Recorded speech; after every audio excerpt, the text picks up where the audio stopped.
What's up, everybody? Welcome back to another video. In this video, I'm doing an entire offseason video. Now, this was probably going to be about 30 minutes, and then I didn't click the record button. I did a lot of things in front of you guys. I did the mock draft. I did the offseason stuff. But it turns out when I looked, I didn't click record. And I hope I click record this time because I'll be real mad. But basically what I did was go through the Lions offseason, make some cuts, make some signings, go through the draft, and build this team to be a playoff contender, which they need to be in 2020, according to Martha Ford and her letter. Okay, so that's what we did. But now I didn't click record, so this video is going to be a lot shorter. But I still want to get it out to you guys. I'll basically sum up what we did, and there you go. So, off-season strikes, we have about $9 million available in cap space, and we are trying to make this team, obviously, a playoff contender, like I said. So, I had a lot of options, and the first two things that I did was, well, actually, these aren't the first two, but two things that I did was cut Rick Wagner, and I cut Damon Harrison. Now, keep in mind, the numbers aren't going to be perfect, okay? For contracts, I looked at past, what they were paid in the past, I looked at what the league averages, I looked at where they rank positionally, I looked at a lot of factors to come up with what these contracts could potentially be when I decided to sign people. Also, releasing people, this is a calculator. It's doing its best. It's also taking in consideration dead space and dead money. So it's not like this stuff is just completely wrong. It should be pretty accurate. And I know what the Lions are starting with. I've seen a lot of different websites say different things, but it's been around the same range, about $48 million after Stafford redid his contract, or not redid his contract, but changed something in it. So that's that. So this offseason, those are the first things I did, not the first things, but those are two things that I did. I released Rick Wagner and Snacks Harrison. I feel like Rick Wagner is really hurting this offensive line. He's older, not going to be a long-term option for our offensive line.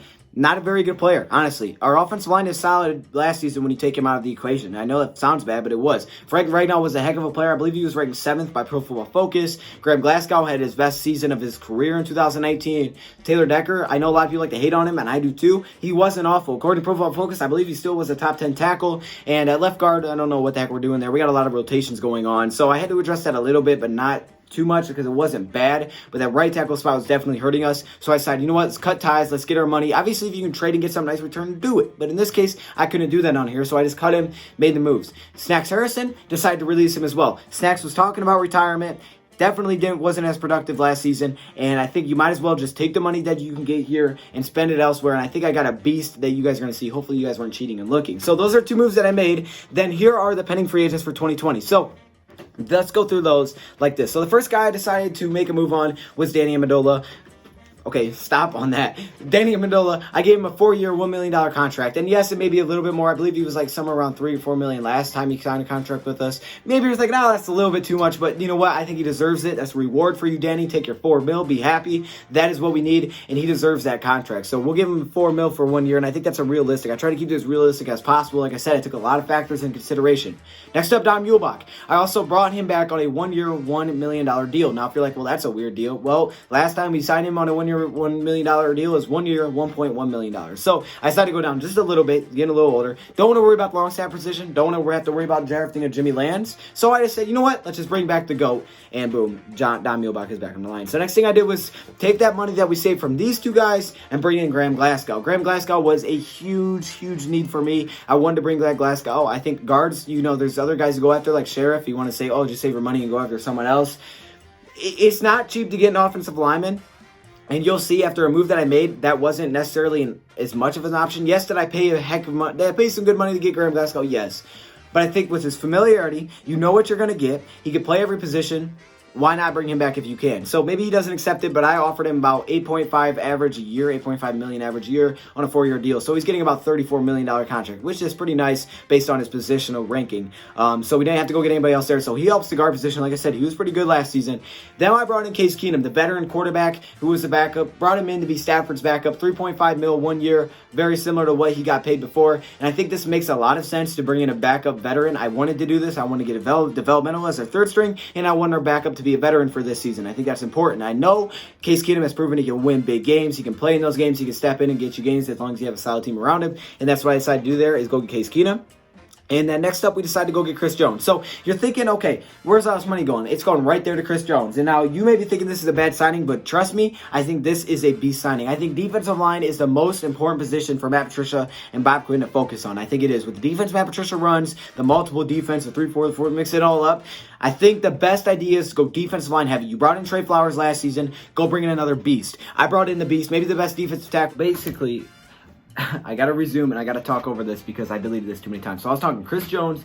You have Chris Jones locked up. You have a beast in Trey Flowers that is locked up for the future. You have 2 beast defensive linemen that you got locked up. So why wouldn't you do this? And I think defensive line, like I said, is the most important position to focus on with the fact that we don't blitz. So I think you need to make sure that's a priority to go fix that defensive line. So that's what I was talking about Chris Jones. I think it makes a lot of sense. Like I said, I took in a lot of things into consideration to make the contract work.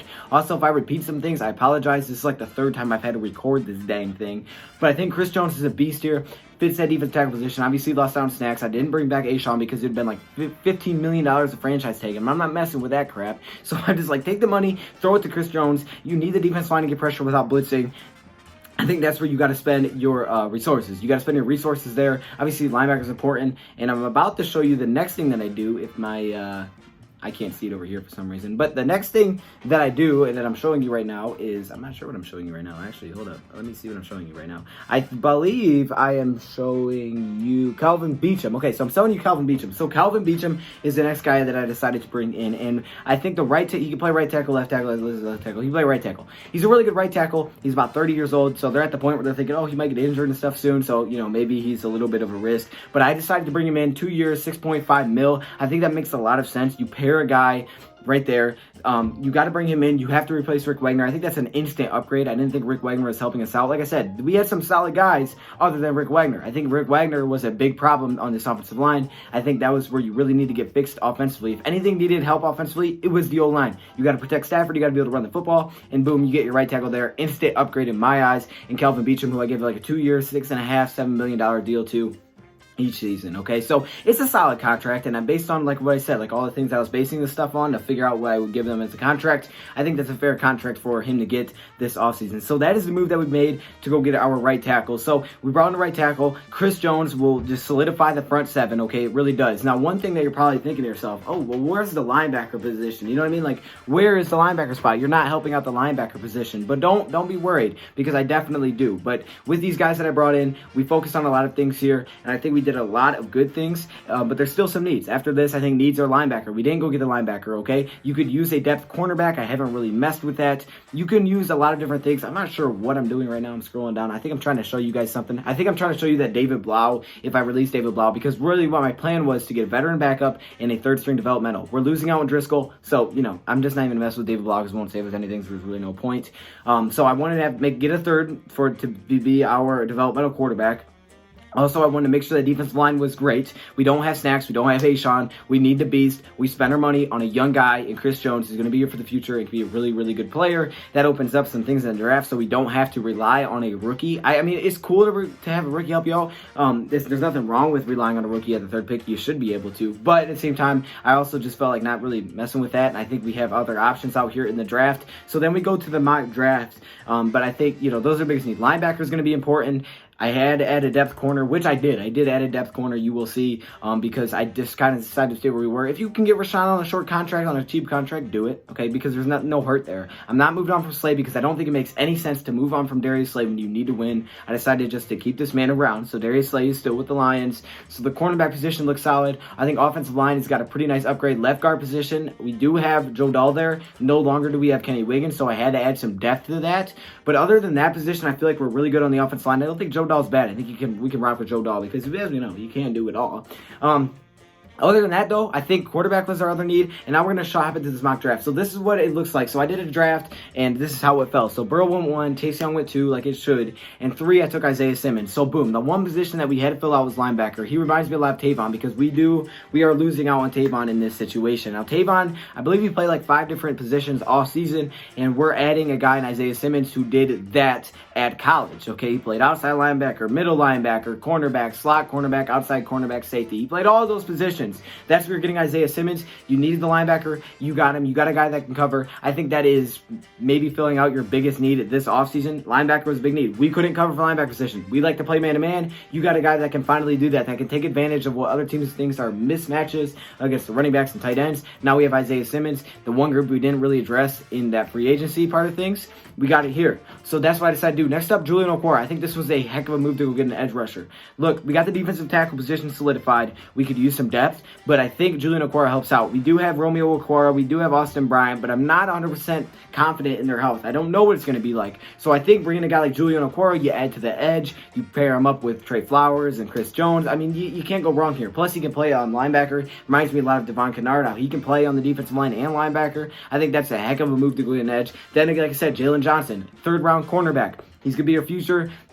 This is a guy that you can develop along with Darius Slay, who could be on his last year with the Lions at this point. Amani Oruwariye, who I think could be the number 2 next season. Justin Coleman. Now you get another guy in here because you did lose out on Rashawn, so we may have to play a little bit depending on what packages you put out there and if there's injuries. And I think third round is one of those rounds where you can expect someone to have an impact. Then I went fourth round, Ben Bredesen, which I think is a lot of sense here. You get the offensive lineman that you get in Graham Glasgow, but you lose out on Kenny Wiggins. So you lose a guy that can do a lot of things, but I think Ben can do that. Ben can move around. He can play offensive line. He can play guard very well. And I think he'd actually serve an immediate impact. Maybe he starts over Joe Dahl. I don't know. I know he can do it all, but you never know. Either way, he can at least be depth for the offensive line position to sit behind Joe Dahl and Graham Glasgow in case something happens. Shaquille Quarterman was up next. I had to get a solid linebacker that was primarily a linebacker, not Isaiah Simmons that can do everything. I wanted a primary linebacker, so that's what we did. We got a guy that could tackle really well out of Miami, and I know a lot of you guys do like him. Then I went for Anthony Gordon here, a developmental quarterback. That's what I look at him as. You're getting a third string that I think you put behind Case Keenum and Matthew Stafford. This is a guy you can develop and grow. He's 6'3", 180 pounds. He's a pretty big quarterback. Reminds you a lot of Stafford, but he does have some mobility, which I like, and he comes in there at 6. And I believe this is also a 6th-round pick, Justin Huron, I'm not exactly sure, but he's an offensive tackle out of Wake Forest. He's a developmental offensive tackle. Maybe he starts for Rick Wagner at some point because, yeah, that's coming to that point. Or not Rick Wagner, excuse me, but Beachum when he's out of here. Or maybe a Taylor Decker. You never know. But I think overall we filled out all of our needs. I think this is everything that we had to do. This is my off season. If you guys want to see more, let me know in the comments below. If you also want to do one, let me know in the comments below. But don't get all mad about, how the contracts look and, that's not realistic. That would never happen. Well, first of all, no one knows what's going to happen because it hasn't happened. I'm sorry, I'm not a fortune teller, but at the same time, I'm not a genie. So, it is what it is. Okay, I tried my best. I looked at the contract. So here we go. This is how we did it. If you guys enjoy this new idea of how we're doing things, I'm sorry the recording's probably a little weird. I probably just cut in here, but I had to because it didn't record before. But there you go. Filled a lot of needs. I think this is a playoff contending team. Let me know your thoughts in the comments below. And yeah, thank you for watching, and I'm out.